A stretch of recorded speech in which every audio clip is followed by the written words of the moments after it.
Hi folks, how you going? I think one of the things that's happened in a lot of the second wave of COVID lockdown and everything is that the first time around it was such a novelty and everyone was doing these live videos and things, and it was always something different. And that sort of trailed off the last few months, and everyone's still stuck. So I'm going to try and do this a little bit more from time to time. Obviously, I've got the COVID scruff going on. Deal with it.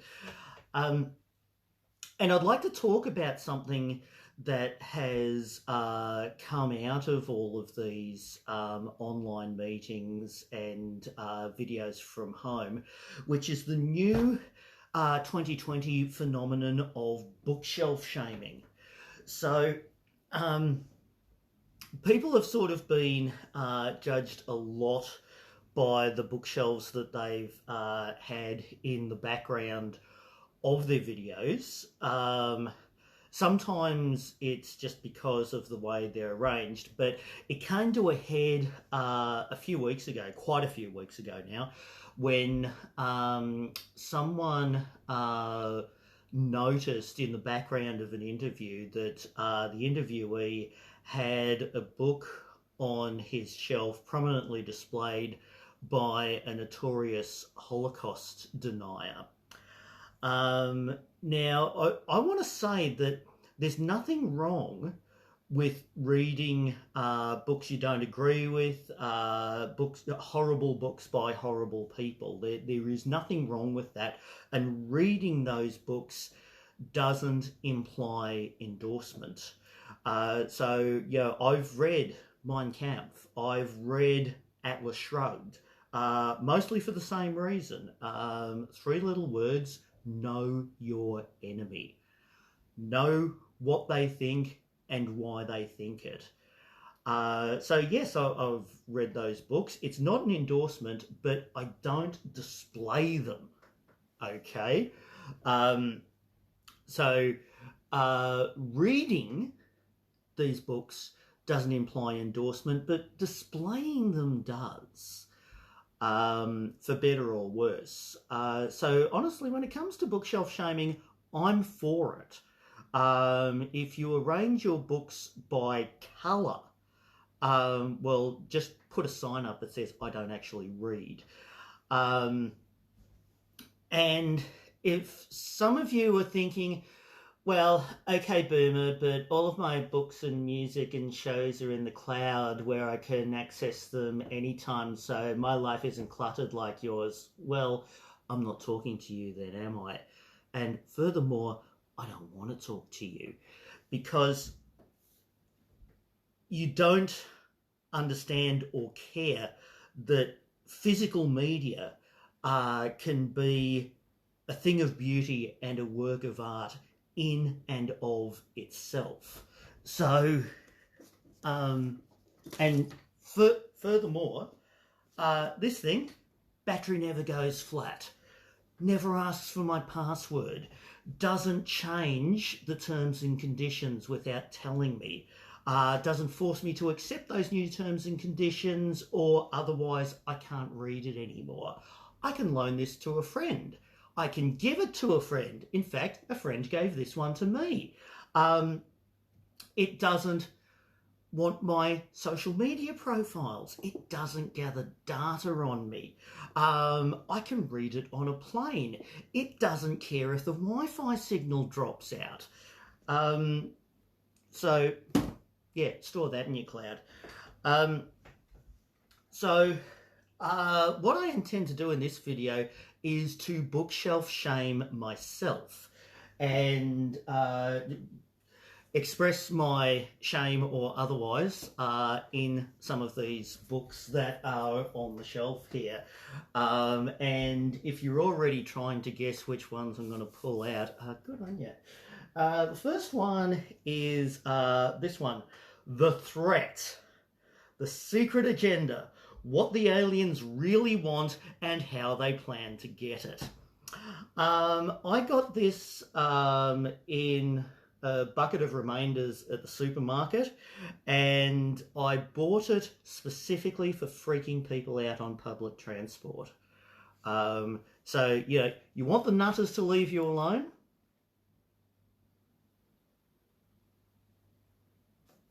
Okay, so that's an easy one.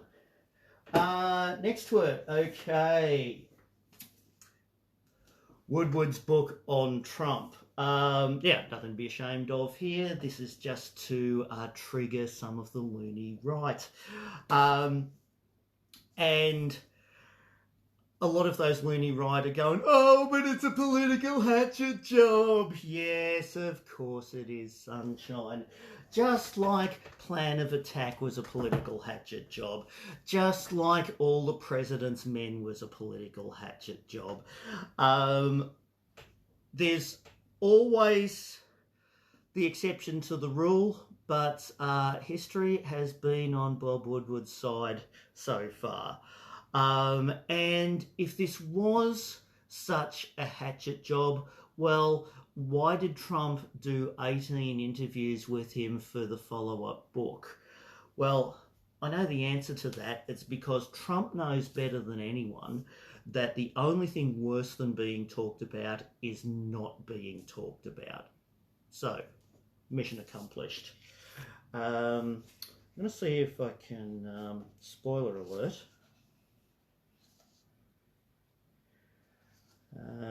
I wanted to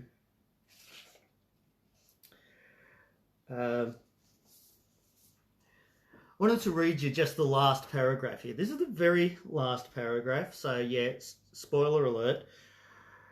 But in the man and his presidency, Dowd has seen the tragic flaw. In the political back and forth, the evasions, the denials, the tweeting, the obscuring, the crying fake news, the indignation, Trump had one overriding problem that Dowd knew but could not bring himself to say to the president, "You're a fucking liar."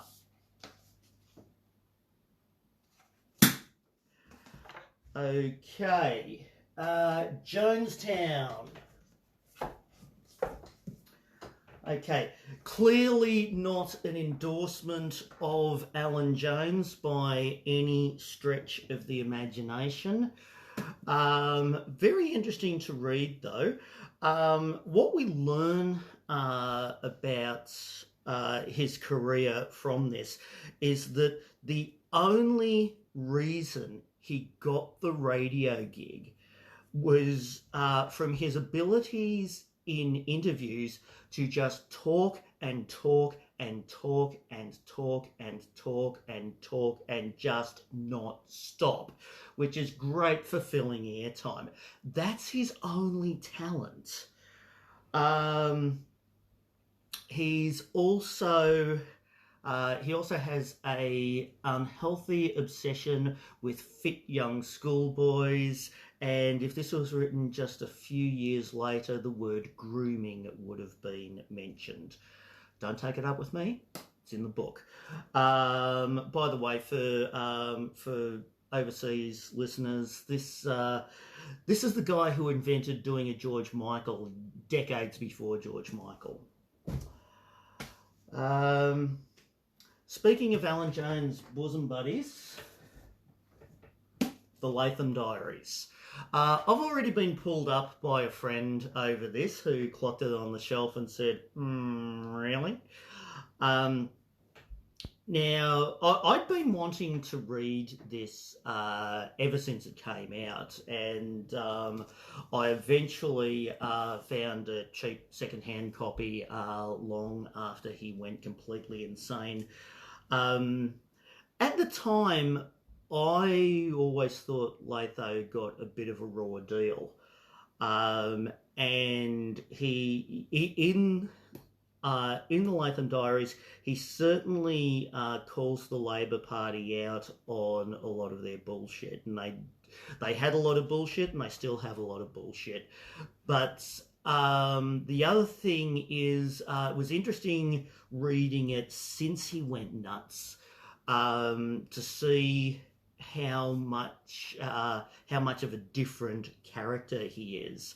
And it's honestly a bit of both. Um, while he makes some very good points, particularly what he calls downward envy, which is he is now the worst example of. But also the seeds of his derangement are definitely evident in here.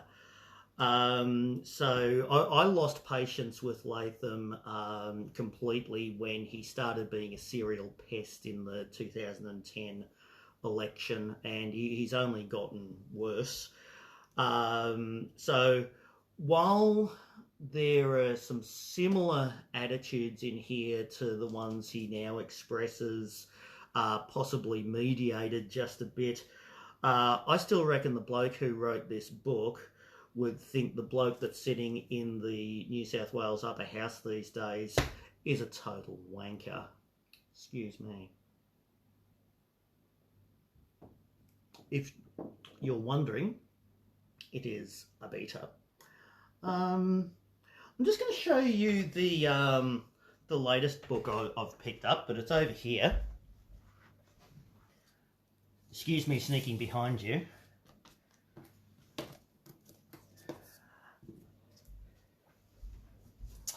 I picked this up cheap last weekend, The Uncollected Plays of Sean McAuliffe. Now, again, this is no reason for bookshelf shaming, really, but I can see why I picked it up cheap, because I'm just, I haven't read it yet, obviously, but just looking at the inside flap here, about the author, and it says Sean McAuliffe is without doubt Australia's premier. Well, you see, that's the problem right there. Firstly, only the states have premiers. Australia has a prime minister. You would think satirist of McAuliffe's calibre would understand that. No wonder the ex-PM got cancelled. Just a bit of fun. What's next? Speaking of learning about people you disagree with, haven't read this yet, but again, found it going cheap, so worth a try. The Costello Memoirs. Not my favourite treasure by any stretch. Not that I actually have a favourite treasure. Who has that? Get a life. But I will be interested to read this when I get around to it, because firstly, I think a lot of the profligacy of the Howard Costello government was Howard buying votes rather than Costello trying for fiscal management. Okay. Bob Ellis, a deeply, deeply problematic man. This is not the version that had to be pulped because he was found to have libelled Tony Abbott.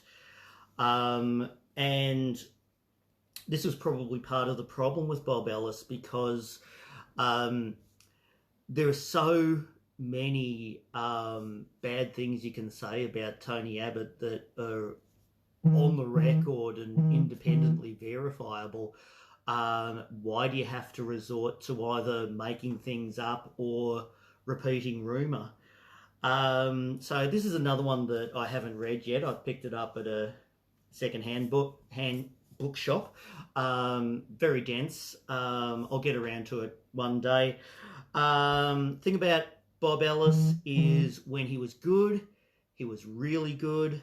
And when he wasn't, he was a misogynist pedophile apologist. Problematic, eh? Well, here's where it gets a little bit awkward. The Harry Potter series. Now, I have to say, please understand, I'm only up to the 4th book, and they're really good. I mean, they are really, really good. It's just really unfortunate that Rowling has made a few rather ridiculous pronouncements. And why? So only people whose genitals are folded this particular way can identify as that particular gender. Is that really where you want to make your last stand, Jake? I don't understand it, particularly since she started out playing the gender game against itself. The reason she writes under her initials J.K. Rowling is that her agent or publisher suggested that people weren't going to buy a magical fantasy book that was clearly written by someone with a feminine name. That's why she went for her initials. And hey, good on her. She trolled the system, played it against itself. Well done. But you could argue, I mean, if you wanted to be petty about it, you could argue that she's been denying her gender all these years, particularly when you consider that her other nom de book is Robert Galbraith. Now, if you look that name up, it clicks with there is a namesake with some rather horrible views. I'm going to give her the benefit of the doubt that that's an unfortunate coincidence. But even so, she's pretending to be a man again. And, okay, fair enough. She didn't want the new series of books to be judged as written by the Harry Potter author. Fair enough. But it was, but why choose a male pseudonym then? And also, when sales failed to set the world on fire in the first couple of days, she said, "Oh yeah, that's me."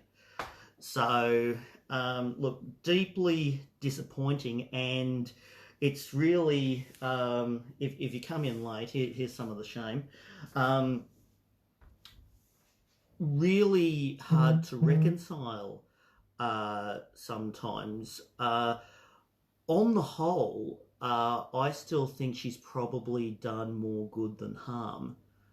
But if you think that's my cis white male privilege speaking, you're probably right. That's probably a fair point. I know a lot of people have had difficulty reconciling the fact that they really related to the Harry Potter series and really don't relate or feel quite alienated by the person who created it now. And let me just say to you, to all of those people, I totally feel you, having been a lifelong fan of this idiot. Now, let me tell you, as a 30-year fan, fuck Morrissey. I cannot defend him anymore. Not that I ever did, really. I mean, at any time in his career, if people have said that they hate Morrissey, I totally get that.